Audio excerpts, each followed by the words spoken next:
Good morning, hello, my name is Daniel, this is the TriathlonDan YouTube channel. You join me on a lovely Sunday morning. It is about 25 to 7 in the morning right now. I set off from home about an hour ago.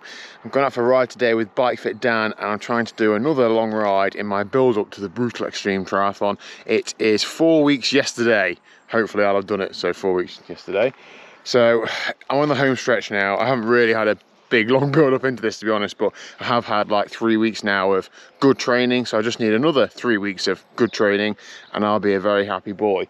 Today's ride is the key session. It's just a long steady ride, but if I can get between 6 and 7 hours in, that's going to stand me in really good stead, because I think the bike leg at the Brutal is going to be at least 7 hours. The more I look at it, the more I think it might be 7.5, but we will see, maybe a bit longer.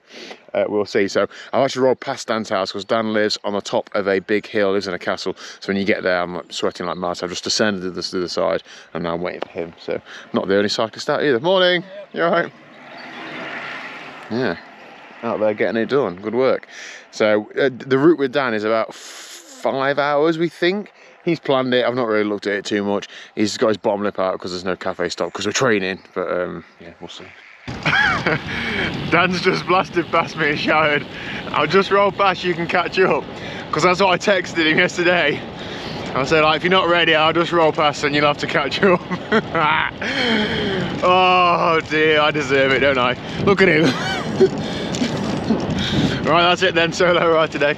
Cool. Hang on, morning Dan, you've been ready early? I was actually ready. Oh my God. 6. Yeah. Sat on the sofa doing nothing. Yeah. Went to clean my teeth, and then I realised I'd got my winter shorts on that are like fleece lined. Winter shorts, that's an interesting. They look exactly the same as these. Yeah. Literally the carbon copy, except on the inside they're nice and woolly. Huh. But why would they be shorts for the winter? Well, if it's chilly enough to need something a bit extra around your thighs, but not enough for lungs. Okay. They're actually really nice. Well Dan, you're in big trouble this morning. Not with me, with Liz, because the cat brought in a live bird. Yeah. And I just tried to start dealing with it. There was feathers and blood everywhere. This bird was still half alive. I woke Liz up and I had to say, "Liz, I'm sorry, I've got to go, Dan won't wait for me," and left her to it. Like you're having kids. I know. Is that not what you do, the same thing? You've done that this morning, haven't you? Woke them all up and then gone. The kids don't just lie there dead, covered in feathers and blood, they actually annoy you. Right.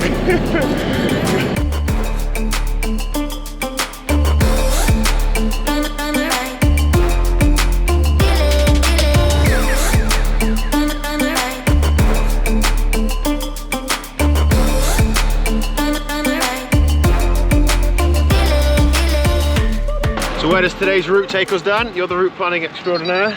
Yeah, I'm going up Owler at the minute to Hathersage. Yeah.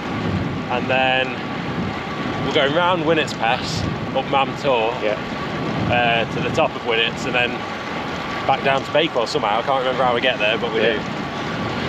Loads of nice cafes in Bakewell, isn't there? Something like 70 odd miles, 7,000 feet. Yeah, we'll definitely go for a stop at Bakewell with coffee and cake. Water stops only. That's what proper athletes do. I told Dan I'm not even getting off the bike. Good. Riding into a shop, splash and dash. Because Dan thinks if you stop for a coffee, it undoes all of the 5 hours of riding you've previously done. So if you stop, that's it. You might as well do your ride again. There's no coffee stops at the Brutal. No. And you're training for that now. Good job I'm not doing it then. I like Owler, especially when there's a ripping crosswind near the top. It's really nice that. It always seems nice to be a headwind up this bit, and it's like 3% drag, but it feels like 10 because of the wind. Gravel bike today then, Dan? Not much luck going. No. Got the right bike, but we're on tyres. That's it. What made you choose that today? I thought your road bike was the back. Because it's what I'm riding in Spain, isn't it? Yeah. I want to get some big mileage. No, go on. Say the route that we're doing. Gran Guanche. Is that it? Gran Guanche. Gran Guanche? Yeah, if you want. Yeah, fair play. So last weekend's long ride absolutely knocked me for 6 for a good 2 or 3 days. So I'm determined today to really keep a lid on it early on, especially because it's going to be quite hot today and sunny. There's a lot of climbing. Oh, flies. So I've just got to preserve myself for as long as possible. Oh, there's so many flies. It's going to get really tough later, I know that. So I'm just trying to look after myself as best as I can. I've not drank enough already, I'm 2.5 hours in, so I'm trying to catch up on some of that now.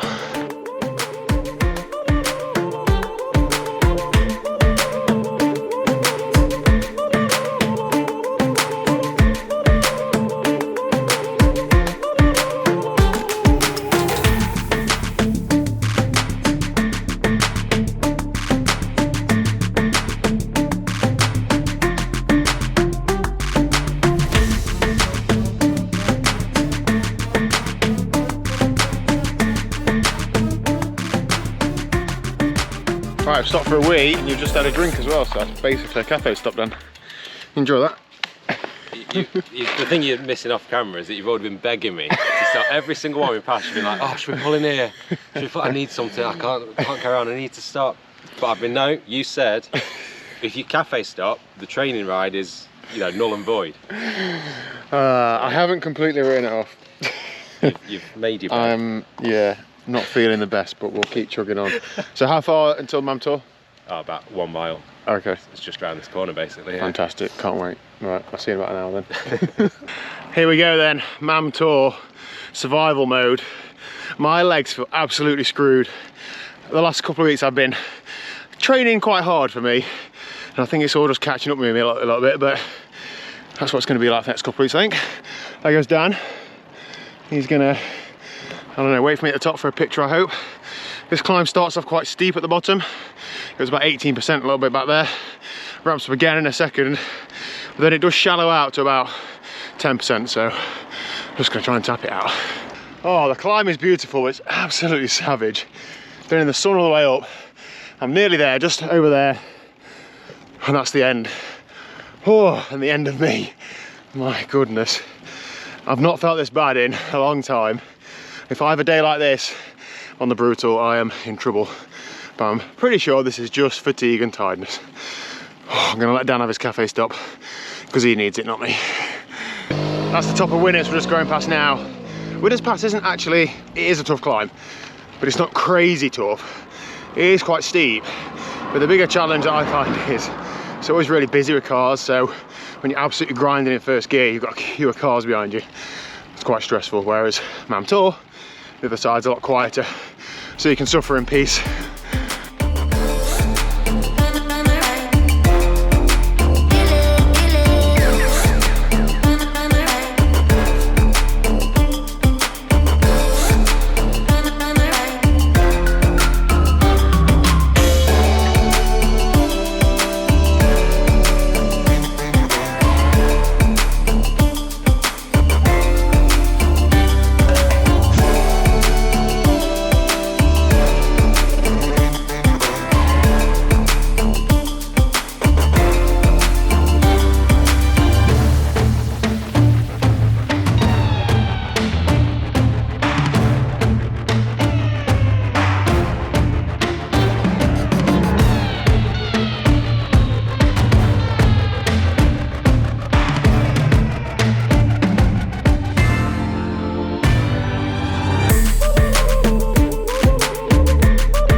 Okay, so Dan and I have had the cafe stop that you so dearly wanted. Don't worry, mate, we'll look after you. We're at Summit in Bakewell, and what, you're making me own up to what I've just had? Without this cafe stop, you'd be curled up on that floor. I might still be curled up with this cafe stop. I had 2 bougie, fancy lemonades. One was like a lime, and one was like a elderflower or something. Basically, just loads of sugar in, and a chocolate brownie. So, yeah. How about yourself? And gel and and a gel. No, I had the bar on the way here. And a gel. I've got a long way to go home yet. Yeah. What did you have? Iced coffee and coffee cake. Such a cyclist. I like coffee. Yeah, such a cyclist. Top cafe stop in Bakewell, if anyone's passing. Yes, and there is running water outside where you fill your bottles up, although Dan did have to ask, is this drinking water? Look at it. We're in the UK. No, that you don't drink it from there, you drink it from there. Yeah. So yeah, how far we got left?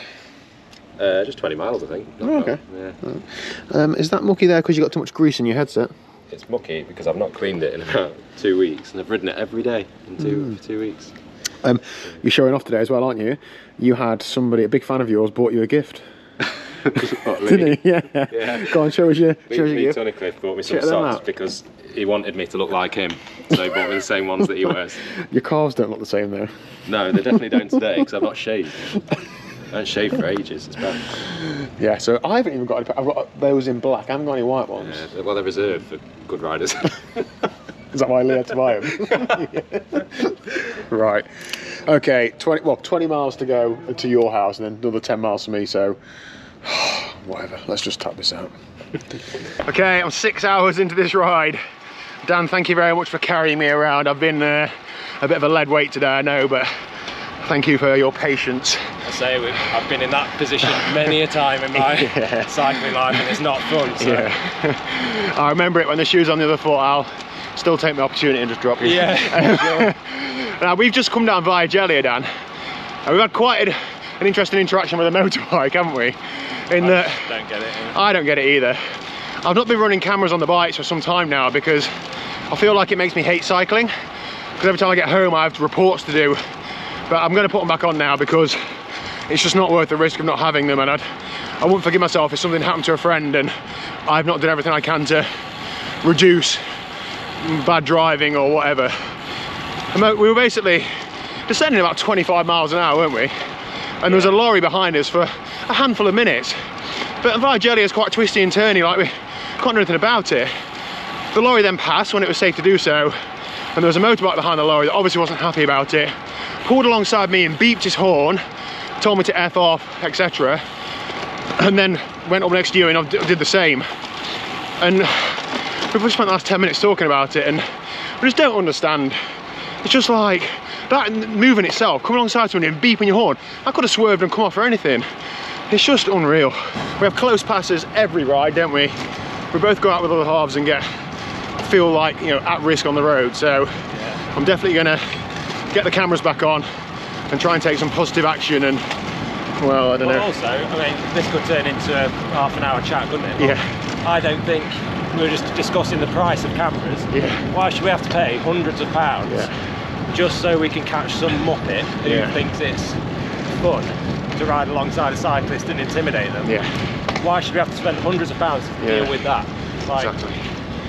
Yeah, I don't know. So yeah, but let's not let it detract from the ride. It's been really good. I'm on 87 miles, 7,000 feet. So you're on about 77 and I don't know. Miles, a long ride basically. Yeah. Oh, because the thing is, we need to actually do some actual training for this gravel thing, don't we?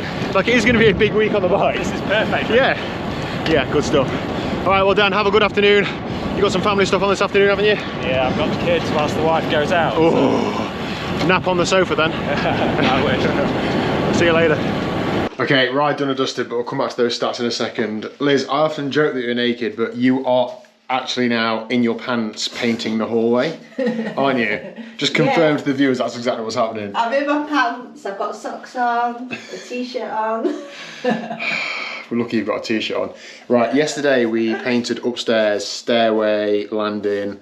I've got a bit to do right at the top. One day this week when it's not a million degrees, and Liz, you're just doing downstairs, and now we can't rub bikes on the wall, can we? No. Yeah, anyway. Will that wipe off? Oh, yes, emulsion will be fine, this. You start off really careful, don't you? Then when you're several hours in, you just like slap it on. Now. Yeah. Especially because I'm sweating. Yeah, it's red hot, isn't it? So, yeah, I'll leave the stats on screen. That last hour was the best, to be honest. I felt loads better in that last hour, so... Some of it's mental, some of it's physical, but that was a tough ride out. I did round it up to 100 miles as well. I did go the opposite way for like half a mile, so I had to come back to make it 100 miles for no apparent reason. But yeah, real good day, a good week's training. I'm just now going to think about tomorrow and whether I have an easier week this week or not, but I'm just going to play it by ear. I'm going to see how I feel and listen to the body. Have you been gravelling, or is your bike just outside? Just because it's outside? It's outside. It's Oh, you're not been? I thought you were going gravelling. I'm going in a bit. In a bit? Oh, okay, it's red hot. I'd love to. I wanted to get this done first. Okay, I'd love to say I'll come with you, Liz, but I've not got it in me. Oh, we could have gone to Harley Kim's. Oh, God. I might go to the boating. Yeah. Yeah. Okay, thank you very much for watching. Please do hit like and subscribe. And we are only now 4 weeks away from the Brutal is. Boom. Boom. Let's do it. See you later.